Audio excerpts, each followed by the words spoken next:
안녕하십니까. 2025년 1월 1일 수요일입니다. 코패스 정치정보 채널에서 오늘은 3원 비밀정부 50만 공안을 한국 정부 10만 경찰의 대응 현실, 이런 주제로 말씀을 드리기로 하겠습니다. 올해가 을사년입니다.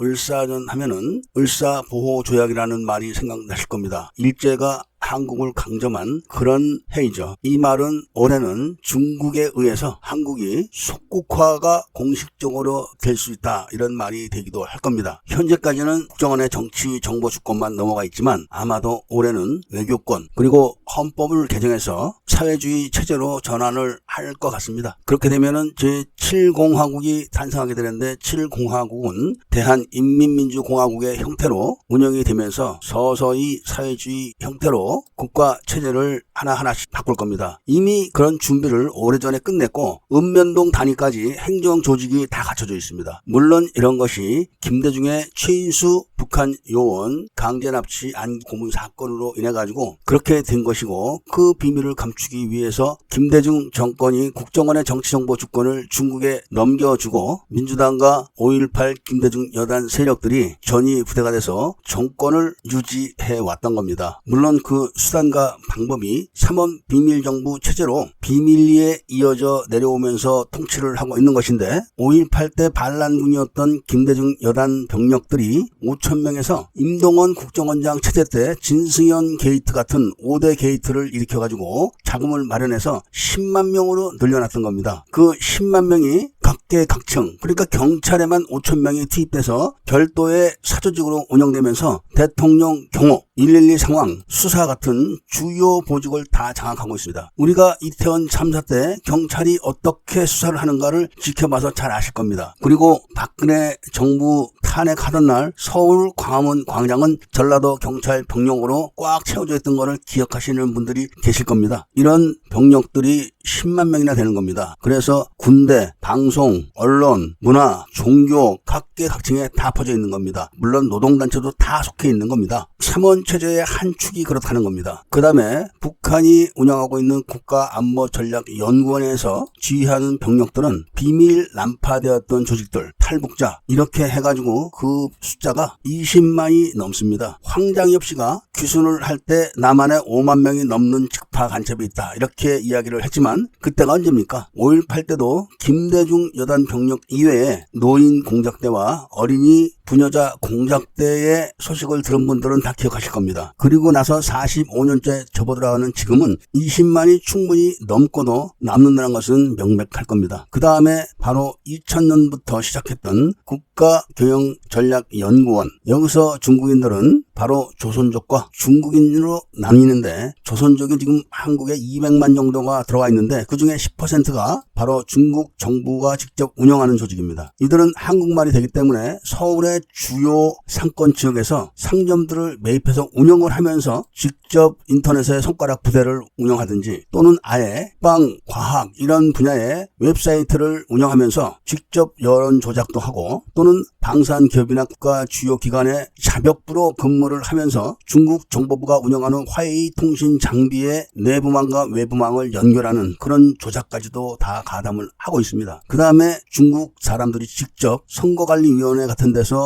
정식 위원으로 근무를 하거나 각종 회사 같은데 연구원 이런 신분으로 들어와가지고 공작 활동을 직접 하면서 가짜 경찰서를 운영하거나 가짜 정보부를 직접 운영을 합니다. 이게 20만 명입니다. 이렇게 해서 50만 공안 통치를 하고 있는 것인데, 이들을 막는 게 한국 정부가 운영하고 있는 경찰 조직 10만 병력이 커버를 하는데, 이게 커버가 되겠습니까? 많은 분들은 기억하실 겁니다. 중국 올림픽 동아 운송 릴레이 마라톤에서 서울 한복판에서 한국 경찰관들이 지켜보는 가운데 중국인들에 의해서 집단 폭행되던 한국인들이 얼마나 많았는지를 기억하실 겁니다. 문재인 대통령의 수행원이 중국에 가서 두개골 골절이 되는 폭행을 당하고도 끽소리 못한 거 다 기억하실 겁니다. 한국 경찰은 이런 거를 절대 막지 못합니다. 그리고 인권이다 뭐다 이런 거를 앞세워서 수사도 기피하고 하는 그런 처지이기 때문에 저들 50만 공안 통치에 대해서 일체 묵인을 하는 방법으로 협조를 하는 게 지금의 현실입니다. 그렇기 때문에 대통령이 검찰, 경찰 이런 조직에 의해서 체포영장이 발부되는 겁니다. 그리고 그 모든 것은 삼원체제 비밀정부가 법원과 수사기관에 침투해 있는 조직원들을 동원해서 대통령 체포를 서두르고 있고, 언론계에 침투해 있는 공안 조직원들이 일방적인 선전선동만 하고 있고, 우파 조직에 침투해 있는 위장 우파 요원들이 수천의 소문들을 흘리면서 여론 집중을 못하게 방해를 하고 있는 겁니다. 이렇게 이야기하는 제 말이 거짓말처럼 들립니까? 이런 모든 구체적 사실들이 김대중과 청주회 국정원장들의 대남 적화 공작이란 책에 낱낱이 기록되어 있습니다. 그것은 누가 그러더라 이런 것이 아니라 바로 본 유튜버가 전직 켈러부대원들과 중앙정보부 요원들, 당시 국정원 요원들과 직접 공작을 했던 공작 내용들인 겁니다. 그리고 그런 내용들은 당연히 이종찬, 천용택, 임동원, 김대중도 모르는 내용들입니다. 김대중과 이종찬, 천용택, 임동원 같은 그런 수괴들도 자기들이 감시를 당하고 있다 이런 것도 몰랐고, 김정일도 자기가 감시를 당하고 있는 사실조차 몰랐기 때문에 우리 조직에서 영변 핵기지 비밀들을 미국 CIA로 넘겼을 때 김정일이 분노에 차가지고 북한에 있는 모든 휴민트와 단동과 연해주에 있는 모든 휴민트들을 다 살해했던 겁니다. 이런 생생한 기록들이 있는 책은 절대로 들여다보지도 않고 카더라 방송만 들어가지고 이리저리 말을 옮기면서 진실을 은폐하고 있는 수많은 수박 유튜버들, 그런 유튜버들에게 카더라 방송을 하고 있는 50만 공안 통치 요원들, 이거를 무슨 수로 지금 막겠습니까? 이거를 막으려면은 반드시 온 국민들이 김대중과 청주회 국정원장들의 대남 적화 공작이라는 책을 다 읽어보시고 진실을 알고 현 통치 체제에 대해서 저항을 하면서 그 뿌리가 되는 삼원체제에 대해서 공식 토론화를 시작하고 국제적인 여론을 일으키면 막을 수 있습니다. 왜냐하면 삼원체제 비밀정부는 비합법적 불법 기구이기 때문에 그런 겁니다. 그래서 비밀리에 조직을 만들고 비밀리에 운영을 하는 것이지, 합법적이 되면은 이미 적화는 끝난 겁니다. 본 유튜버는 이미 미국에서 정치 블로거로 데뷔를 해서 영어로 정치 블로거 사이트를 운영하면서 이제 서서히 미국 정치 블로거들에게 주목을 받기 시작하고 있습니다. 왜냐하면은 그들이 몰랐던 대한민국의 비밀, 세계 10대 무역 강국, 현재 서방권에서 대량으로 무기를 제조할 수 있는 유일한 나라인 한국이 적화되어 간다는 사실에 모두 놀라고 있기 때문에 그런 겁니다. 그래서 애국 시민들이라면 당연히 청청모라는 시민단체에 가입을 해주셔서 회원활동을 하시고, 김대중과 청주회 국정원장들의 대남 적화 공작이라는 책을 많이 선전해서 모두 다 읽게 한 다음에 진실을 알고 다른 이야기는 다 빼고 삼원체제 비밀정부에 대해서 집중적으로 공론화를 시작하면은 모든 게 해결이 될 겁니다. 지금은 이 방법이 유일하다는 말씀을 전해드리고, 올해 을사전에 제2의 을사보호조약이 체결되지 않도록 청주회를 척결하는 시민 모임의 활동을 적극적으로 지지하시고 지원해 주시기를 부탁드리면서 이야기를 들어주신 데 대해서 감사드립니다.